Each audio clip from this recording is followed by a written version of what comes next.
নমস্কার বন্ধুরা, জীবনে চলার পথে আমার এই গুরুত্বপূর্ণ উপদেশগুলি মনে রাখবেন।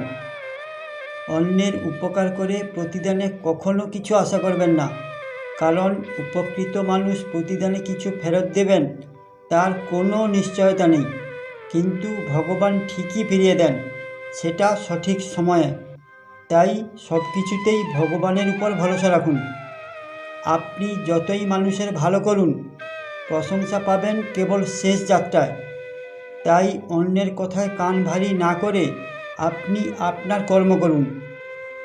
যখন কেউ আপনার নিন্দা করছেন তখন রাগ করবেন না।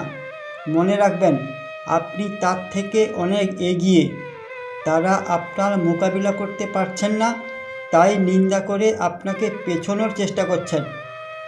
নিজের স্বার্থে এমন কিছু করবেন না যেন সমাজের অমঙ্গল না হয়, কারণ আপনার স্বার্থ পূরণে আপনি হয়তো খুশি হবেন, কিন্তু সারা সমাজের চোখের জলের অভিশাপ আপনার ধ্বংস ডেকে আনবে। আমি বিশ্বাস করি সবাই ন্যায় নীতি পরায়ণ একনিষ্ঠ কৃষ্ণ ভক্ত। তাই লাইক, কমেন্ট, সাবস্ক্রাইব করবেন কি না সেই সিদ্ধান্ত আপনাদেরই উপরে ছেড়ে দিচ্ছি। রাধে রাধে।